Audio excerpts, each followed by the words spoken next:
It's right smack hail season now, and what better timing than to have a hail damage video explaining the short and engaging repair process. At Dent Trainer, we just released a new video about the steps a consumer needs to do after the vehicle has been hit with hail. It's called It Hailed, What's Next? A professional video with your company logo and information. For more details and cost, please visit denttrainer.com/store. Say kids, what time is it? PDR tool time.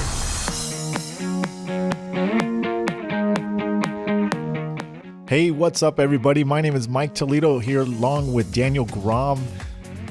Vince D'Alessandro is not here. He's out and about. And we've got John Hiley. Our special guest is Tom Price. If you haven't heard of Tom Price, you do now, but you should have. And we're going to get some interesting things and thoughts from him in the hail, the old school tools, and some glue pulling techniques and advice. So let's check this out, guys. Welcome, Tom Price. Thank you. All right, Tom. Cool, man. Big old veteran, man. Big old veteran. All right, so Tom.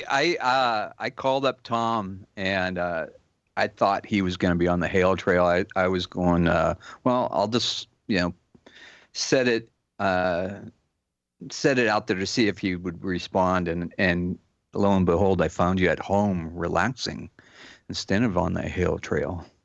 It's because I'm old. I need to rest up.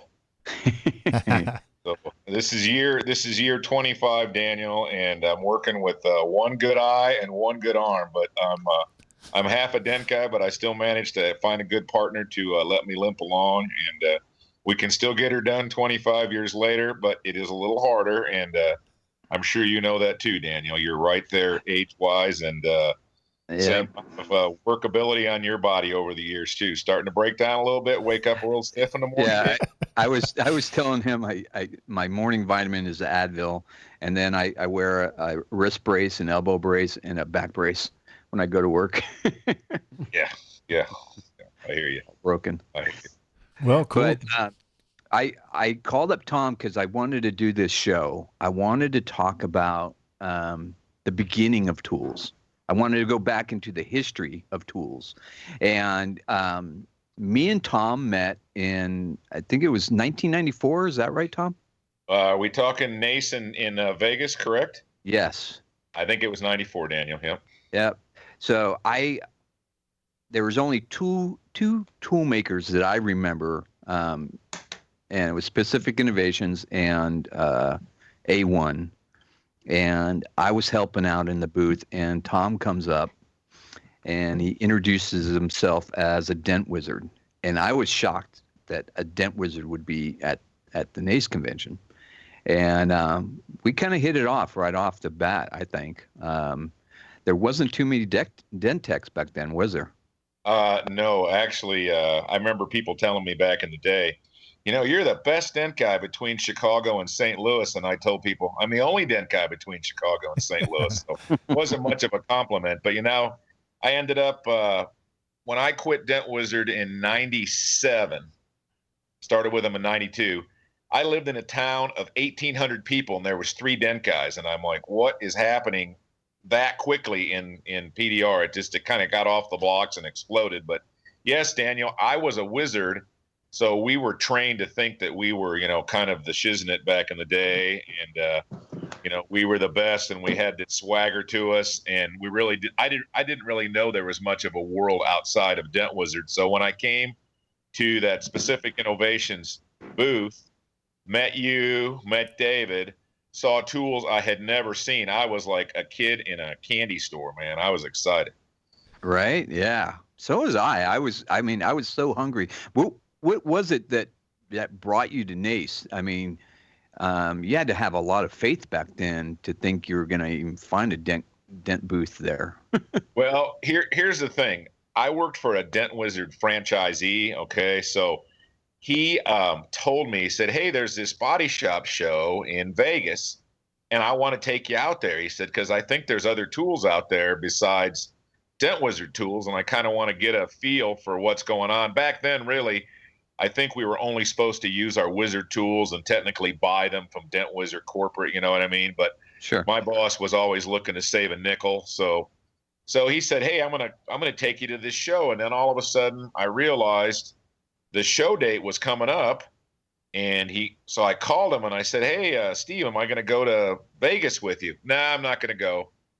So, man, I was out working. I'll never forget this. I was working 100 miles from home in a cornfield in a small town working at a dealership. And I was with a airbrush guy. And he goes, "I'll go to that show with you." And he's like, "When is it?" I go, "Tonight." And we're out here. We are at the Illinois-Indiana line, right? And two guys that I've never even been to Vegas, dude. So I didn't even know.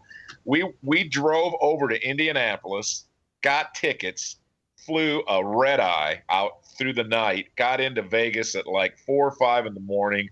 I thought I was in Disneyland. I'd never seen all the casino at the airport and then all the lights. And I mean, I was like, wow, this is surreal. And the next day I met a pretty boy there, Daniel Grom. And we just kind of became like best friends there. And that's kind of how it's all gone out. But that's kind of the history of how I found that show. It wasn't me, but when I got there and found out there was a world outside of Dent Wizard, I was really excited. That's freaking good. Yeah. That's a good story. Good meetup Very story. good. Very good. Yeah, and back then, who do you remember being there as far as tools there? There was us, and wasn't Innovations there, or U.S. Dent would have been there back then. U.S. Dent, Dent. and it was U.S. Dent. They kept changing their names because they were like bankruptcies and buyouts. But yeah, it was U.S. Dent, Scott Clifton, and because I don't know if you remember, Daniel, but he sort of assaulted David Weiss at his booth one year out there. Were you out there that year? No, I missed that one. Yeah. Anyways, that's a whole other story. But anyway, yeah. So there was U.S. Dent. I think even back then, possibly Daniel could have been Inventure because he was around in '92. That's who it was. Yeah, that's who it was. Inventure. Chris and Rose, yeah, back in the day. Yep. Venture, man, that was my first. That was I when you said you were in awe when you saw tools, that was like me too. Like in a booth, I was up in Los Angeles. I forgot, me and my stepdad, he took me over there, and we were like in La La Candyland because we didn't have tools like that. It was like, wow, they actually make good tools for paintless dent repair, because we were having our welder make them. Just kind of rig them up. So What was you your guys want first to hear? set of tools, John? You guys want to hear something interesting? Is that I actually was just getting ready to talk about that. So a lot of my very first tools were PDQ tools, and I was talking to a friend of mine. They're a mixture of PDQ and a mixture of Ding King. And I got a lot of them still today. And I don't know, people talk about how bad Ding King tools are, but the ones that I had, these a little bit older ones, they were probably late 90s, are really tempered nice, and I still use them all the time. Now, a lot of the whale tails and a lot of the hand tools have snapped off, but my PDQs as well, I still use them all the time. So actually, I was wondering the other day, I was like, is PDQ even still in business? And I Googled it, and they are still selling tools. We just never hear about them. Yeah, their website's still up. Yeah. But didn't JD sell out to his wife? JD and Vicky went through a divorce, and she got the tool company, and JD actually became a dent guy after being a tool guy all those years and kind of missing out on the early days of PDR. And now he's a dent guy in Kansas City, works in-house at the dealership. Vicky has the tool company now. You guys are aware, PDQ has never made their own tools. They've always been made by A1. There's 2 or 3 companies in Springfield, Missouri back in the day that CTC, Custom Tool Crafters, made some of their stuff. A1, even back in the day, made some Ding King stuff. And they made, all those tool companies came out of Springfield, Missouri, and there was 3 or 4 of them. And there was also T&C Stainless, which was another company that made. So they all made them for PDQ. They all made them for Ding King. But PDQ has never been a tool manufacturer. They were just a tool seller / distributor / supply house. Okay. And that explains why they haven't innovated or done anything since then. They just kind of sat back on their heels and rode it out, I think. She has her European customers, and that's pretty much, I think, what Vicky deals with anymore. Hey, Vince. What up, There's Vinny? Tom. Vince. Vince is joining us. He got in. Carry on. How'd you get in Don't here? mind me. We didn't get Don't mind me. Carry on. I thought we blocked you. I didn't want to miss these beautiful faces on my computer tonight. Look at these guys. Yeah. Nice. Handsome devils. Carry on. So back then, and then Dean King came out, and PDQ came out right after that year. I think 95, right?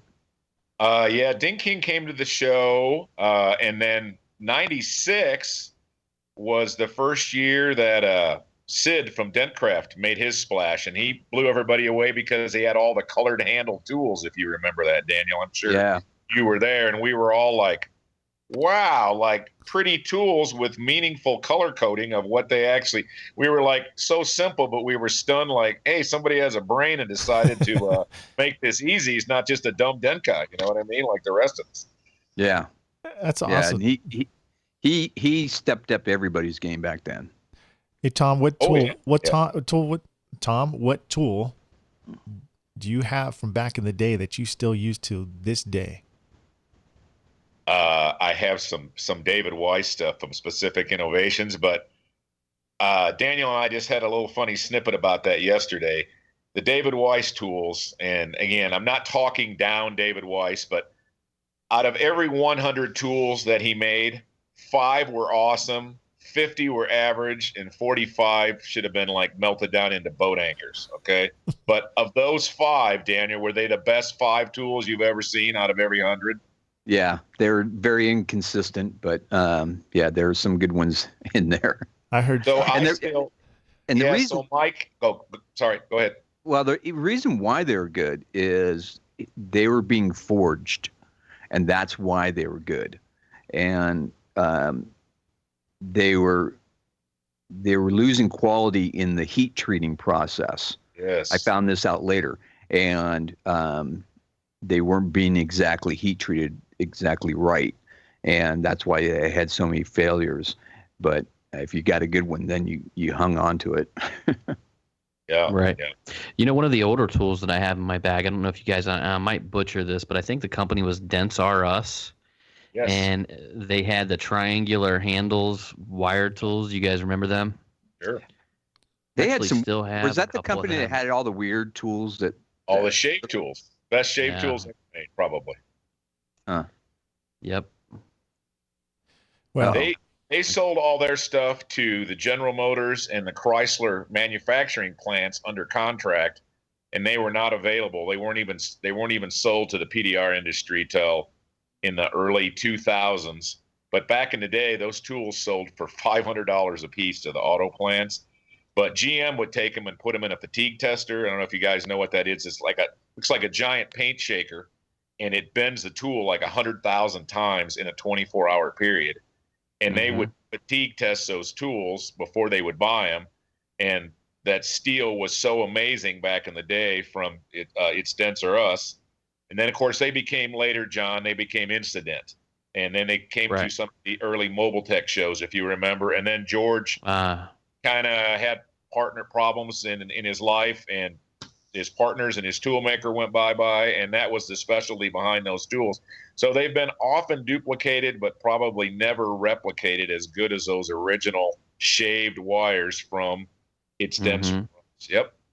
Good memory. You know, it's very interesting that you mentioned a fatigue tank, because about a year ago, I know Daniel and Mike, you guys remember, I trained a guy who was the lead tech at Harley Davidson for about 20 years.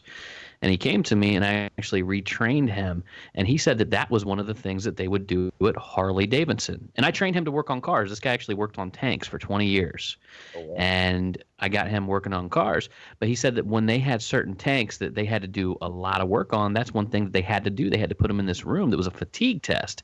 And it would shake these tanks violently. He said it would shake them so much, the whole tank would explode after so many hours and just be metal, just shaking back and forth. It would literally rip it apart, but it had to make it past so many hours. So there were certain repairs that they would do that it would maybe, he was saying that I think 12 hours was the minimum, but they like them to last for like 18 hours.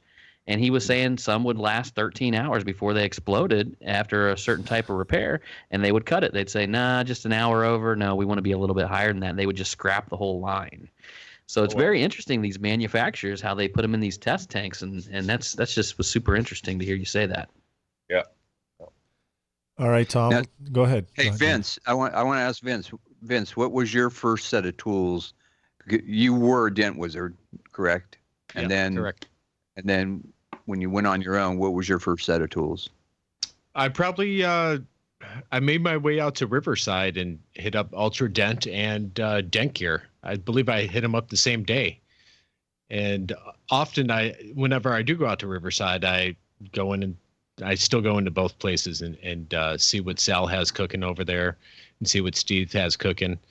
But it would have to be Ultra was probably the first thing once I left Dent Wizard and started venturing out there. But I also left Dent Wizard with like 2 complete sets that I had in my truck. You're a very bad man, Vince. Don't ever say anything. Oh yeah, nobody does that. Nobody does. Make sure you beep that out when you actually roll that live. Yeah. do some editing there. Somebody's going to break down your door right now. Yeah. Right.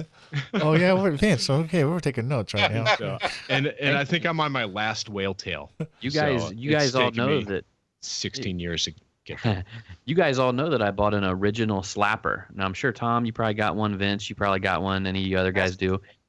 But I got an original Dent Wizard slapper. Master tool. A master tool. It's a master tool.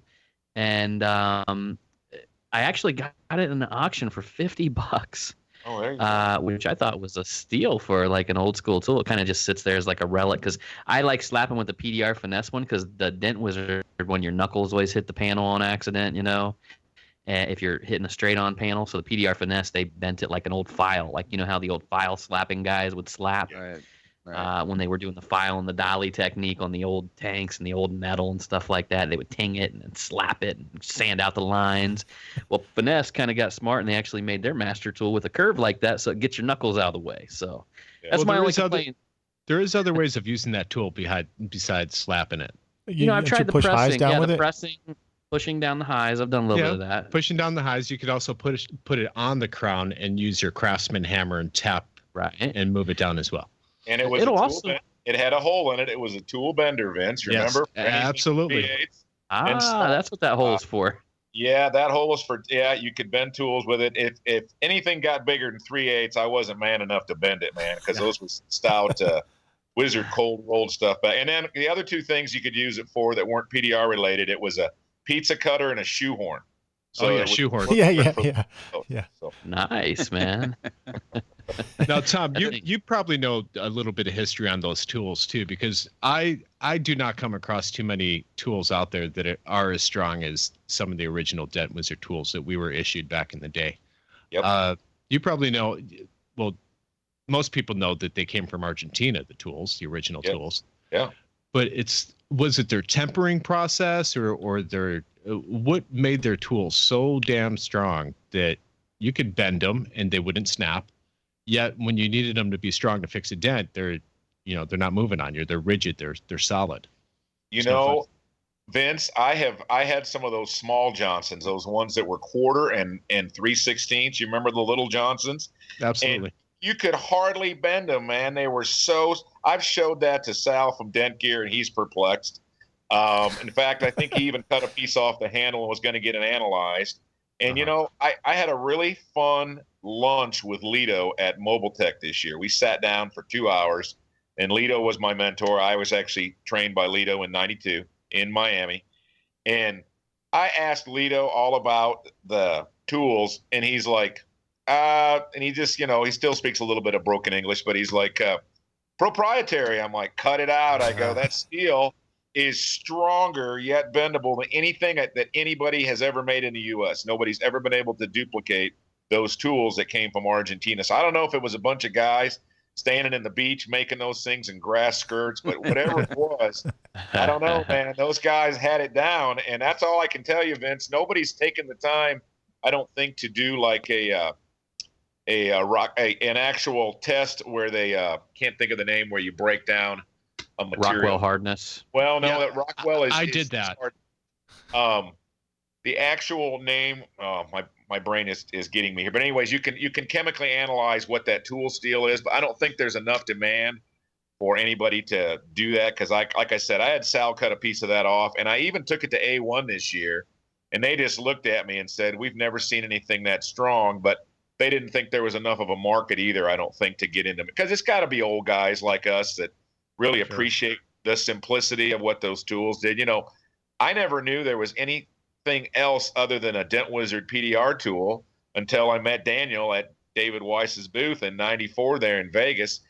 Our tools, when I looked and saw all these pretty ones, man, these guys had, you know, plated tools, and some of them had dipped handles. And ours were like, man, if you remember setting them on an asphalt lot, Vince, and then picking them up, man, you scream like a girl when you pick those things up, man. They'd leave a blister on your finger sitting on a hot asphalt lot. Absolutely. But ours were crude, but they were bendable. They could make any shape you could think of, and they would bend maybe, hundreds and hundreds of times till they'd finally break, would you say, Vince? Hundreds of times? At least. And if you remember the old Ford Contour, you had that long hockey stick that you would just bend to a certain curvature to fix. We would fix the quarter panels on not a Ford Contour, but the Chrysler Sebring. We would go from the back trunk, and we would have this long tool that was a hockey stick, but we bent it in such a way that we would touch the front of the quarter panel where it met the door, because that was the only access. And we bent that tool in the craziest form, and we would shove it all the way back from the taillight all the way forward to fix certain dents in the front of the quarter panels. And it would not flex. It would not. You could bend it, and then it would keep that shape, and you would sit there and use that tool all day long on it. They were amazing. They were amazing, and they were so simple that today's technicians would kind of be stunned if they really saw how well they worked. Would you agree, Vince? Just the simplicity. Absolutely. They're so archaic looking. They're like, what is this? Now, moving into the future, where are they sourcing their tools now? Does anybody know where Dent Wizard's picking up their new tools now? All different people. Yeah. Okay. Dentcraft still makes some stuff for them under contract. Another company recently told me they didn't want to let it net what they're making. So I think a little bit of everybody, you know, whatever they're ordering, they just find who they think will work with them and can supply their, you know, keep their demand or whatever. So, well, Tom, it's also because look at the internet now, and look at the guys, the Dent Wizard guys. I mean, I was talking to David White, and he said basically they're all jealous that everybody's at Mobile Tech and nobody from Dent Wizard was going, and then they wanted the same type of tools that everyone else was having, you know, because it's you know, they just want to stay relevant and stay, you know, with the times with everything. So you're right. Like now they're getting their tools from all different sources. You're right. Yep. Everything's changed, man. I mean, you know, I had never seen, till I met Daniel in '94 at that booth, I'd never seen pre-shaped tools that were heat treated into a certain shape. Everything we had was bendable, correct, Vince? Is there anything that wasn't bendable? No, not at all. Everything was bendable. So we could take a straight Johnson and bend it into like an umbrella handle, basically. I mean, a loop all the way back up. But, you know, here's what's interesting about the Wizard tools that a lot of you guys may not understand. Almost everything was a push tool with Dent Wizard. Very little was twist back in the days. If you remember, Vince, we pushed on everything. Flat bars in the bottom of the doors, the Ford tools, you know, they were pushing and twisting, but primarily pushing. So if you're an old school whiz, you broke a lot of windows, and if not, you're a liar, because we pushed really hard off, and we didn't have metal window protectors. We had a little plastic protector, and you could push so hard you could bend a window track on a Lincoln. I mean, that's how hard you'd push. So. Well, and the original Ford tool, it wasn't a slow J. It kind of had a weird curve to it. And I came in at 95, so they pretty much eliminated that original Ford tool by the time I came around, and we just had the J looking Ford tool. Yeah. That was the only twisting tool we had. Everything else was pry, long bars, pry, and Johnson's pry.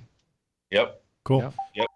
Hey, you veteran PDR techs, thinking about getting into motorcycle PDR, or perhaps you already are, but you don't have that professional stand. Well, the new Daniel Grom MPDR Weiss 2.0 offers the ultimate gas tank setups with better leverage, stability, and access when it comes to those challenging dents. Order your MPDR Vice Stand 2.0 at motopdr.com. All right, you guys, now we're back. We're going to talk about now the modern tools. Tom, we want to pick your brain because it is hail season right now. As a matter of fact, it is hailing like hail. So, I mean, especially Texas is getting killed right now. Just every time I look at my phone, it's 90% Texas getting whacked. I heard San Antonio got over $1 billion worth of damage, along with Dallas, 2 separate areas getting over $1 billion worth of damage. Tell us some of the tools that you would probably take out on the road. You got some flying that if you traveled abroad, if you flew, and then obviously tools that you're taking with you on the road. What tools do you recommend to those guys out there? What have you been using out there that your must-have tools that you use for hail? Well, I would say that the breakdown carbon fiber rods have become a whole new generation in a long tool that is still very, very stout and weighs nothing. So there's no fatigue picking it up. You know, the old days, if you shoved a long tool down a bedside, man, you had to have arms like Popeye to sit there and push a 6-foot rod in a bedside. This is before glue. This is before carbon fiber. I know Chris from Inventure had a titanium tool. Daniel would remember that years ago. Yeah. But Dent guys being so cheap that they didn't want to pay like $30 a foot for that thing. Because $200 would cut into your night at the Showgirls or whatever. Yeah. So you guys. So which carbon fiber are you using? I like that one from Todd Zimmerman from I think it's called Carbon Tech now. Yeah, and Carbon Tech. He just updated that at the show, and I bought one last year, and I don't use long rods much anymore because my eyesight can't see 6 feet anymore. You know what I'm saying? So that's the young man's work. That's what my boys are for. But my son Luke took that tool and never looked back. So I lost that $800 rod, but he loves it. And Tom, how's that handle? Because that's the one thing I was wondering. When I see that tool, I notice a lot of people are going towards that kind of like a dome handle that you just grab onto. Yeah, that's what it is, man. It looks like the end of a crutch almost, man. It's just a big ball with a So you know what? Is that comfortable? Well, my son loves it. Now, the only other one that he ever used before that is he'd used one of Drew's breakdown rods, and I think he'd used what's that guy in the East Coast? Arturus Varnus, the guy that calls the goose feather or whatever that's called. Is that what it's called? Yeah. The goose feather? Yeah. Okay. Yeah. So, but this one from Carbon Tech is like, I believe it's almost a 1/4 of an inch thick of material. So it has no flex. It doesn't wear on the, do you remember when the first carbon fibers came out? If you even nicked them, they would implode really fast, man. That material, as soon as it has any wear on the exterior surface, those tools would explode. Well, the carbon fibers come away. So the way they're making those now, the thickness, everything they're learning, the techs are learning that you can't throw that around the bed of your truck and expect it to last the same way that a metal tool is. So you got to take a little more care, but they've made those tools better. So I'd say that Carbon Tech or anybody else's, I've heard Drew's is very similar. They were right across the booth from each other at the show. If you guys remember, right across the aisle from each other, Yeah. Drew and Todd, and both good guys, both good techs, but they're getting it for the guys that want to travel. And for guys that don't want to have fatigue, you don't need to have a rod that weighs 100 pounds anymore. You know what I mean? If this thing's that rigid, you can make about any length you want. Have you tried that Drew's tool Pimp Stick, which is solid carbon fiber? I have not. So you're asking the wrong guy on that. Okay. Because at least that one's reasonable. I think he charges like $250 for that. I still have my 6-foot A1 tool. It cost me $65, but it's the big, the big heavy 6-foot A1 tool. Oh gosh. Now I do have a Bill Hewitt aluminum hail rod that I use. The one that you got to ratchet the handle down on. Oh yeah. So I'm in the market for an upgrade here eventually, but I still rock that 6-foot tool. I had it down a bedside today. I was standing like a mile away, and was pushing on a bedside. So. Well, you're a manly man, though, man. You're a big, thick lumberjack guy. Some guys can't manhandle a 6-foot tool on a bedside. Yeah. Tom, what type of tips do you see used out there mainly on the hail trail? I know there's several types, but it seems to be a trend as well that everyone seems to be using like the sharpest possible tip to start dents off with. Is that something accurate, or what do you see out there? That's what, my son uses those needle sharp tips, and he's that new generation pusher that does everything the opposite of what I was ever taught. He does that quick, that brrr, it looks like Woody Woodpecker pushing 1,000 times a minute with that sharp pencil tip. Yeah, the one from Drew's, like that sharp one.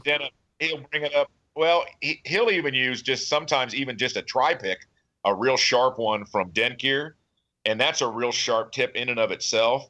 But he also has some sharp tips that came off that Carbon Tech rod. And so, I mean, they bring some of these guys, these new generation, even Todd Zimmerman, if you ever watched him push, you wouldn't even know what you're seeing. He pushes so fast, it looks like Woody Woodpecker. And that dent comes up so fast and so clean with a sharp sewing machine needle type tip and the way they push.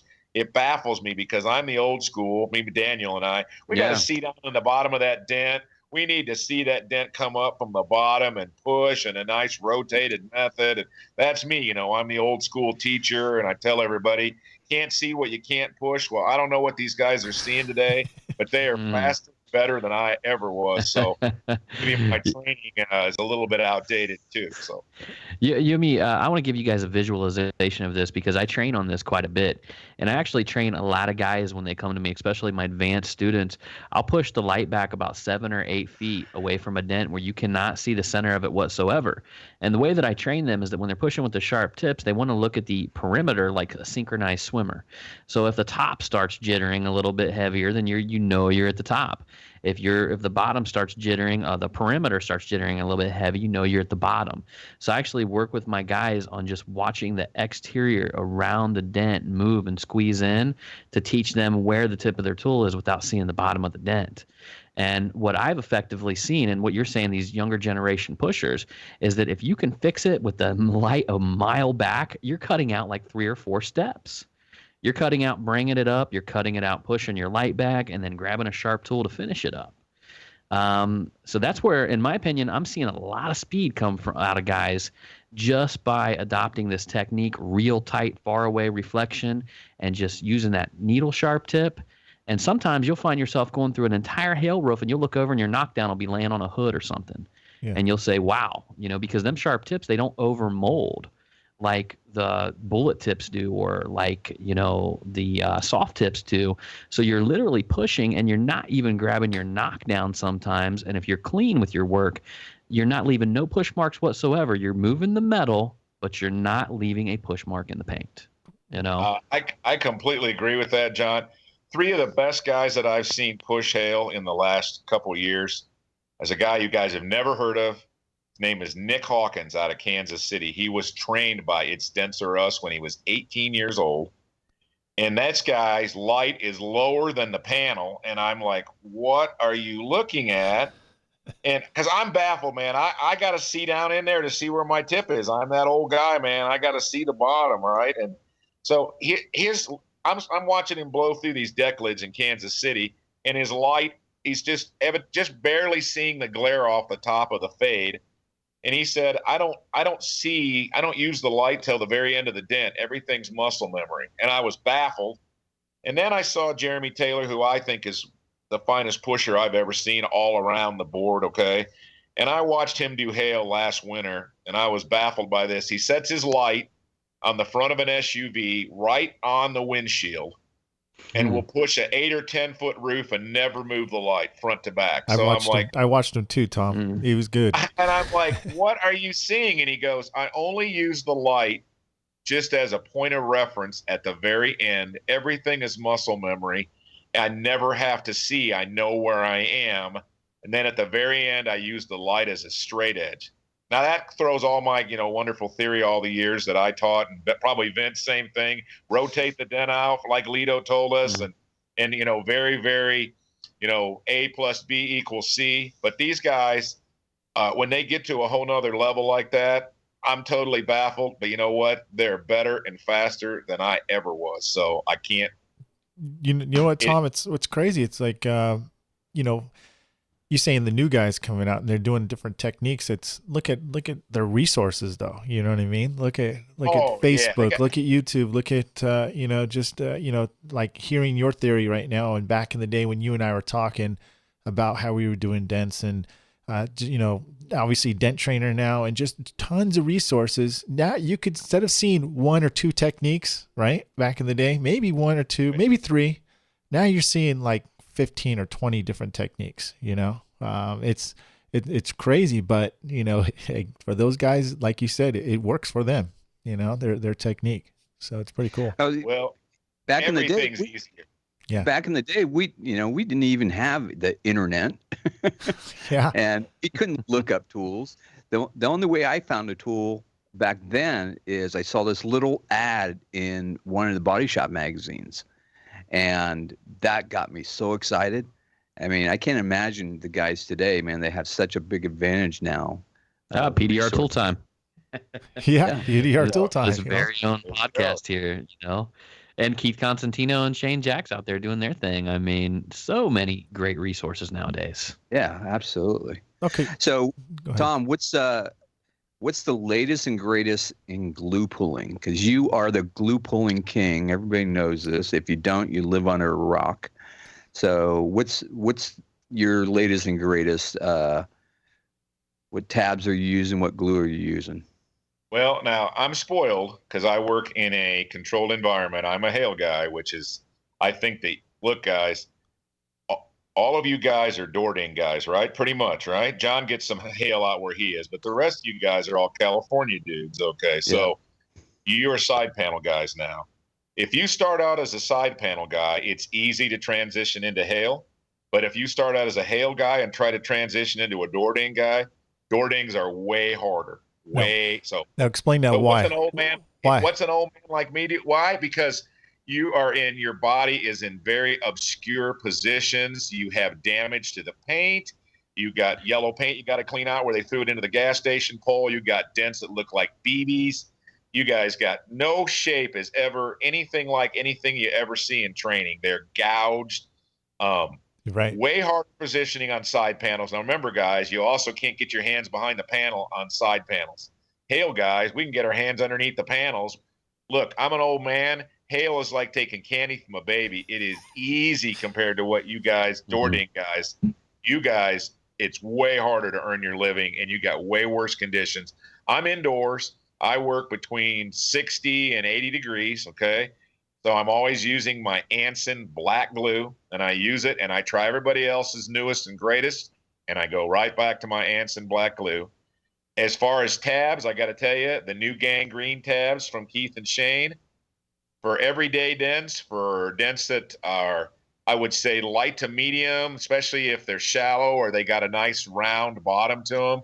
That technology, pulling those dents inside out into a nice dome, that's the best thing that's happened to glue tabs in a long time. Okay.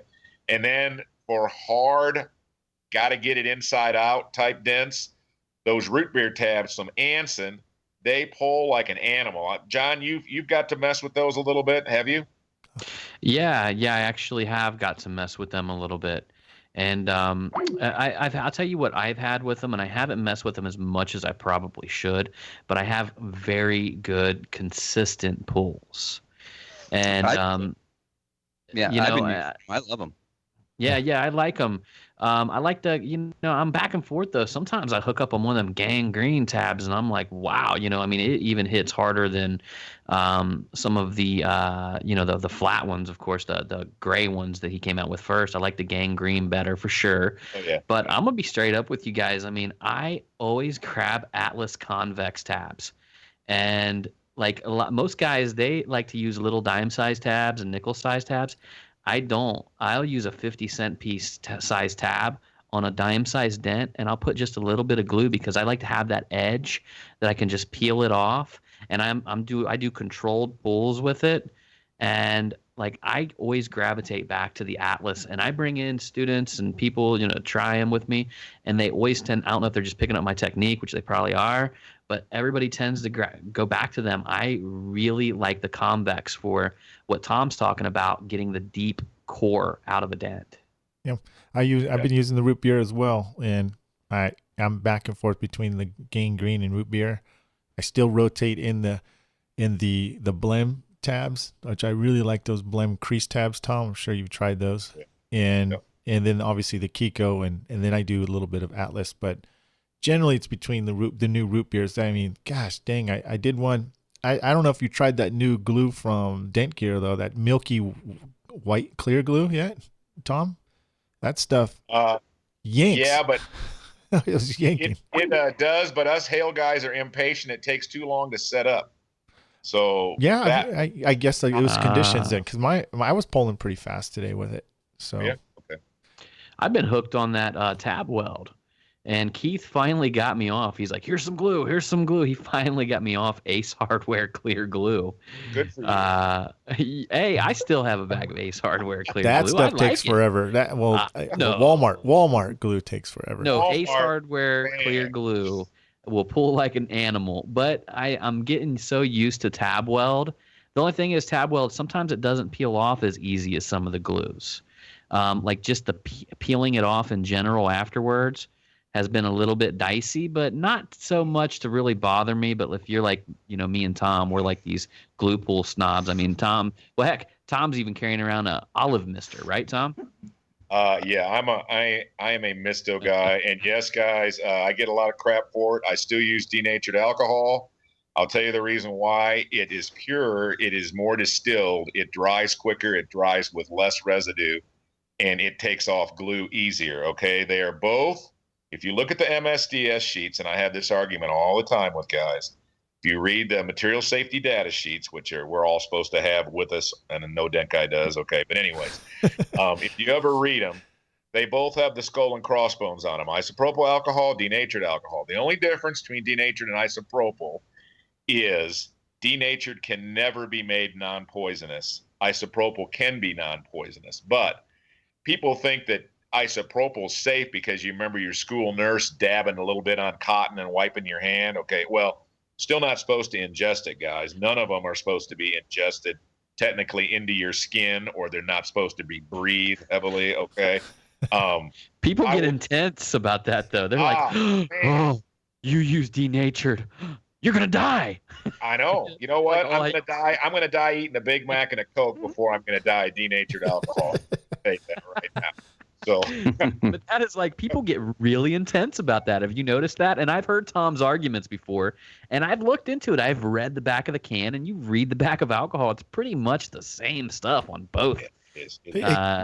Tom, I want to talk to you about your theory about, not theory, but your last interview on YouTube. And if you guys haven't been to, go to Dent Time on the YouTube channel, check out Tom Price's interview on glue pulling. But another awesome episode. But I want to have you talk about what we talked about back then. I don't know if you remember, but I asked you kind of like, what's the difference between these tabs? I mean, what makes them pull a certain way compared to others? And what you mentioned made really good sense. So why don't you explain that again, your explanation about why certain tabs pull different? Okay.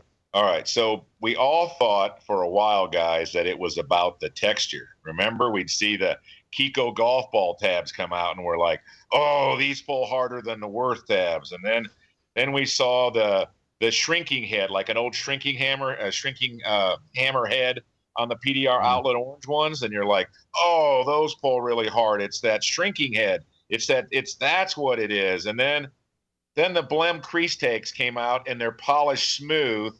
And all of us went, what? These things stick harder than anything. Is that correct, Mike? Those things hook up, yes. And you can't hardly get them off the panel. And you're like, they are shiny smooth. So you're like, no, wait a second. Can't be the texture now so much.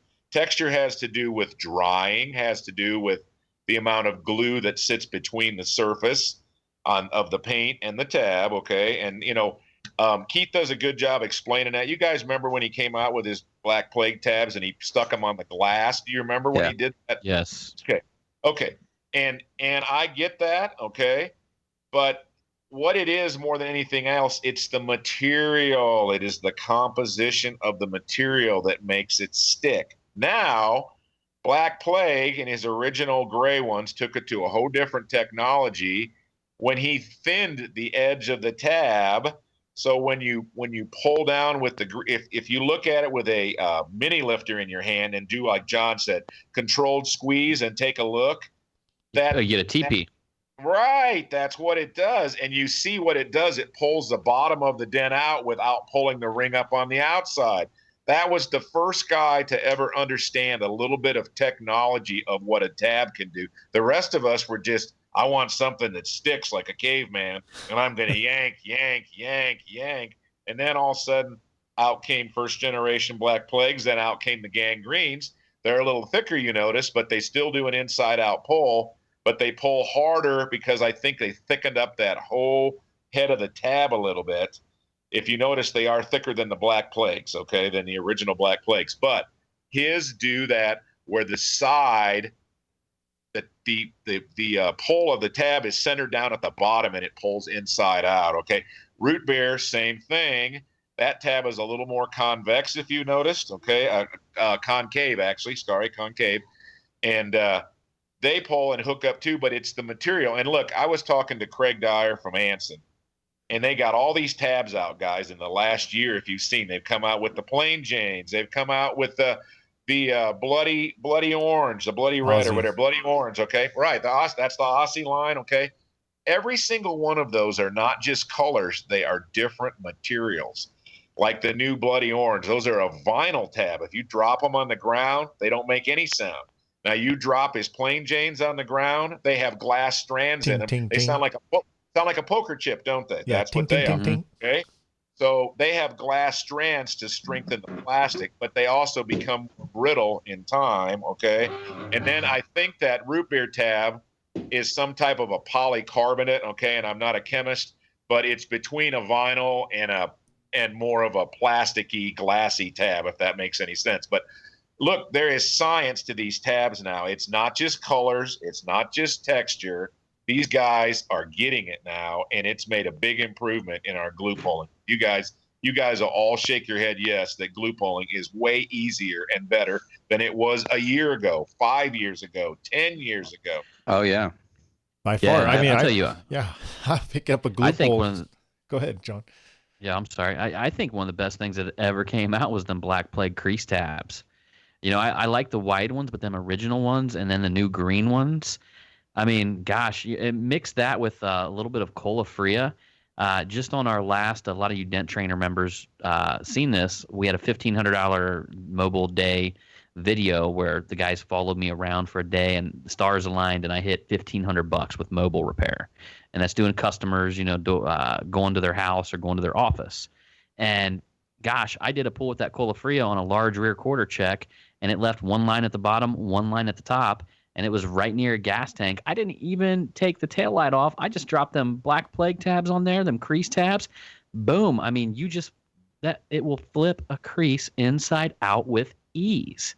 Yes. And to me, that was one of the big advancements in glue pulling. And not only does it flip it inside out, but it also gives you a nice tight peak.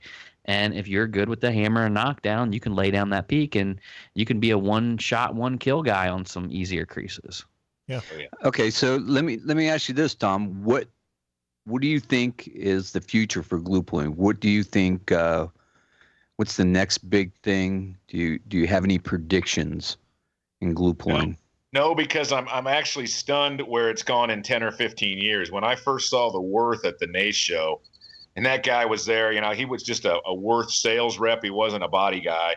And they were showing that, and we were laughing at that at the show, like, you guys are making these big mounds, and they didn't know how to tap it down. They didn't have a light.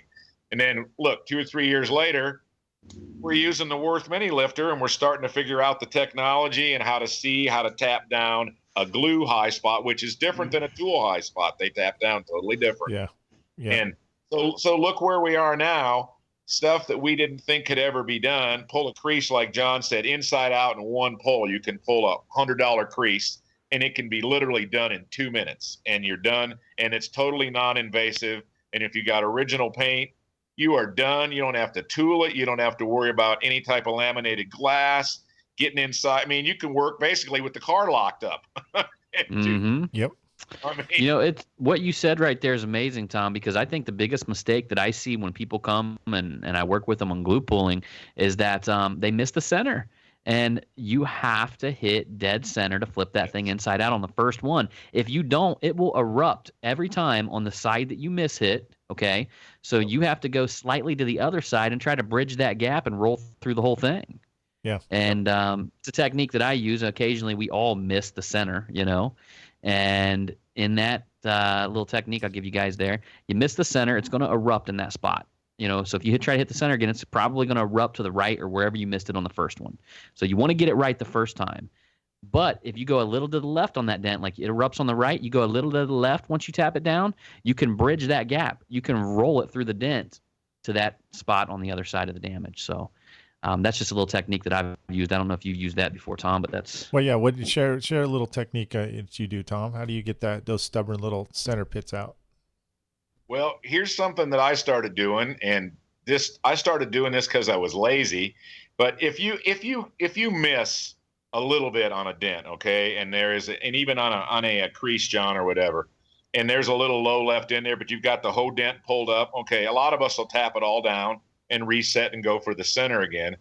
Now, this is what I started doing, and I've had amazing results with this.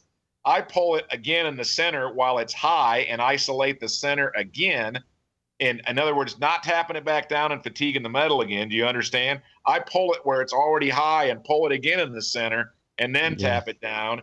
And the actual rigidity of the high dent actually locks and keeps that center, so it just isolates the top. It won't pull the sides up again. Does that make any sense? Yes. I gotcha. Yeah. Okay. Yeah. And I did it because I'm like, I don't want to tap that dent down again. I'm just going to see what happens. I'm just going to glue it again. And now I do it on purpose. And I can get those little bits out because the metal is already pulled up tight. Do you understand, on the side? So when you go for the center, it releases quicker because the sides are already peaked and there's tension on them. So you can isolate the top. Got so it. I've been doing that a bunch. That's awesome. And that was Tom. my discovery because of laziness. How's that? But Hey, Tom, I got a question for you. I've been doing this more often. Do you use a soft tip to drop the peak? If you hit a peak a little too high, do you use a soft tip to drop the peak and then roll in with a sharp tip, like essentially taking it from a larger pull into much, much smaller and then go in with your normal knockdown and tap it down? All the time on crease glue pulling, John. I do from creases for sure, where you get a bigger mound and it's a longer surface. I take my old Ultra, the old Ultra Dent stainless steel one with soft tip on it, and it's got the turquoise dipping. You guys all know that's been around for a long time. Yeah. And I will go down a big crease with that. Now, and if I overpull a hail dent, I will sometimes do that too, John, just because it leaves less marks as long as you use it often enough where you're proficient with it. So right. People make that mistake of taking that one extra hit with it and sending it low. You got to stop. Like it's going down, it's flowing so nice. That one last hit will drop it low. And you got to leave it to that little peak, and go in with your sharper knockdown. That's what I usually do. Cool. Sure. All right, dude. I think we're going to get into tech tips now, guys. So. All right, John. Daniel, you've been a little quiet over there, so go ahead. Well, let me see. I've got kind of two that I wanted to talk about, but Dentcraft sells these little plastic dollies. And if you guys don't have those, go to their website, order them. They're great. And they have little grooves for cradling your tool. But one of the dollies they have has a slot in it. And the thing is great for, like, if you take a hatch and you take the handle cup out, you can set this piece and it'll set in that groove. And you've got a nice stable edge to leverage off of without ruining the edge of the car. And what I did with mine is I took a piece of tape and I put it in that crevice. And then I laid some butyl down in that. And that keeps it from moving around. It keeps it more stable. And so just a little tip that I found that makes that that little block a little bit more stable. So when you go to the leverage off of it, it's not moving around. It doesn't fall off. So there's my tip. Cool. John, we're going to save Tom for last. Oh yeah, yeah. Hey, so my tip this week was I was wrestling with a fender liner, and I was wrestling with slipping it over, the edge. We all like to sneak in there. Nobody wants to take off a wheel on every car, and so I'm trying to sneak in there. I've got my tool. Hold on, right? Wait, Sal Contreras. Oh right, yeah. Go ahead. Hey, he's gonna get mad about that, but all right. No, that's a compliment, man. He gets upset, no, dude. He only hurt. Yeah. Sal actually removes the wheel. He removes the car and leaves the wheel there. Yeah. The axle, everything. Yeah. There you go. I'll be right back. But so anyhow, like I'm wrestling with this thing, and it just dawns on me, which I've done this several times, but you know how it is. You forget old techniques, and I had one that was really giving me a lot of problems.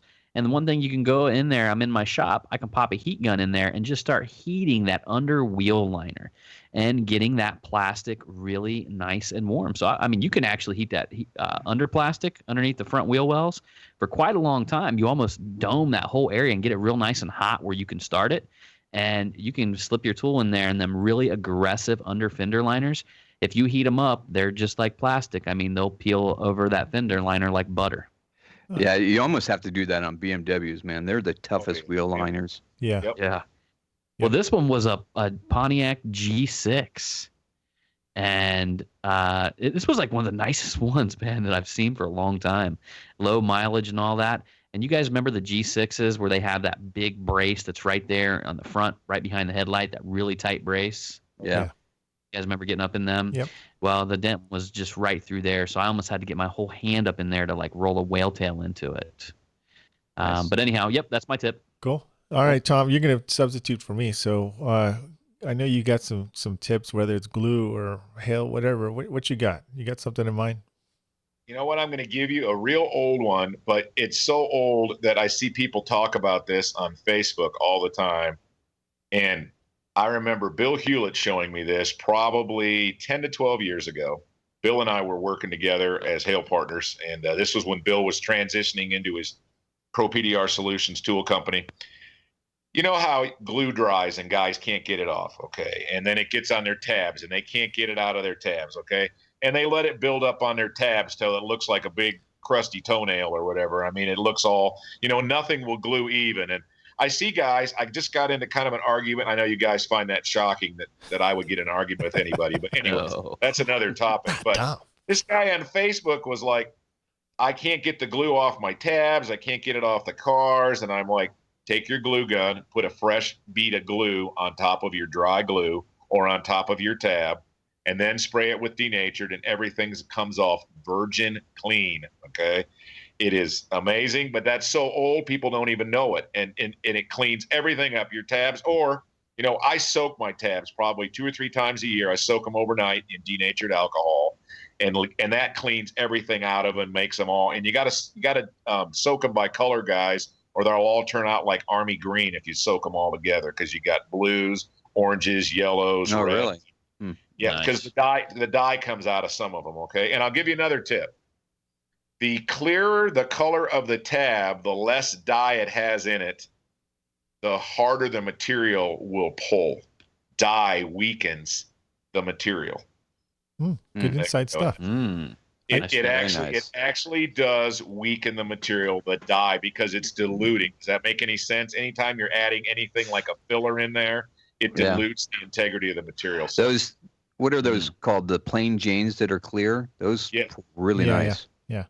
They do. Yep. Nice. All these new tabs, Tom, like you mentioned, are just unreal. I mean, they're pulling 5 times, 10 times better than last 2-3 years ago. You know what I mean? Oh, it's ridiculous. Buy them all, though, guys. Buy them all and try them all. I mean, don't get stuck in your little thing, because some of these new ones have got me like, look, 5 years ago, the Kikos were like, oh, these things pull a ton, right? Now, and this is not a downer on Kiko, guys, because Kiko's making the gangrenes too, okay, for Keith and Shane, okay? So they understand. But the Kikos were the shiznit 5 years ago. They're like the weakest tab on my cart now. That's not a knock on Kiko. No. That tells you how far the technology has gone. where what was my strongest tab 5 years ago, it's like my everyday, like, I just want to do a little pull with this. And in the day, that was like, oh, wow, I'm afraid I'm going to wreck the panel. You know what I mean? Like, uh-oh. You know what I mean? Tom, I'm doing a little video about the glute bowling, and it's like now every tab has a roll. You know what I mean? Okay. Yeah. Like you just meant, okay, I've got a little tab right, a little dent right here.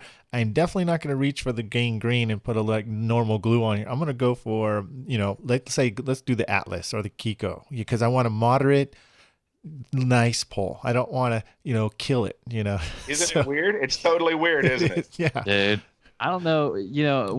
I can't wait till you come out and hang out with me. I'm going to show you how them Atlases pull for me. No. Unless I just got a special batch of these things, I can pull a freaking car through my, like a whole car. I can, instead of like a car crusher, I can crush a whole car with an Atlas tab.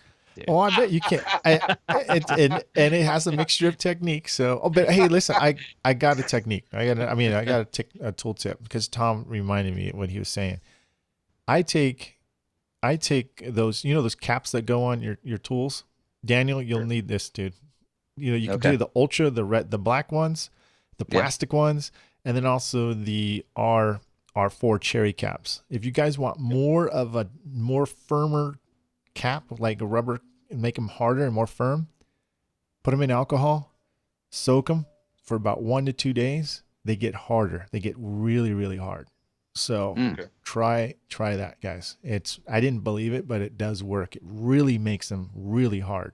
So nice. A lot more. You guys ever try to get a soft tip off You guys ever try to get a soft tip off in the wintertime? With your fingernails and snap it and break like it. Here in Ohio, crack your fingernail. A soft tip will like grab onto the tool in the wintertime. You will literally like, I've had to like just bite the bullet. I'm like, I don't know where this soft tip's been, but I'm just gonna bite it and rip it off with my teeth because I can't find my pliers. Yeah. All right, guys. I think that pretty much wrapped it up. Tom, I want to say thanks a lot for coming on here. Went dark instead of like you Wilson, just see his glasses. like the original. I'm sorry. Like his one video, he went solid dark. Daniel, instead of the Wilson told me look, that it's that all we're doing is video on this. I mean, audio, not video. Audio. So I didn't. Anyways. No, you're good. You're good, Tom. But hey, good, Tom, you're good, another great episode here. Another great. We really appreciate your info and your output. It was awesome. And we want to say thanks again for coming on there. So. All right. Well, props to you guys for all your education too, and keeping the good word out there. And it is a lot easier because of people sharing information than it used to be. So thanks for all you guys do with your education. Right, likewise. Thank you for starting it off, man. Doing the kickoff, bro. So I appreciate that. Thanks, Tom. Right. Thanks, you guys. And we are out of here. Oops, that was the wrong one. We are out of here on which one did I do? This one. See you guys. And don't forget to level up your tools. Don't forget. Join the revolution. See you, Tom. See you guys. All right. See you, PDR Tool Nation. A pleasure. All right, guys. Bye-bye.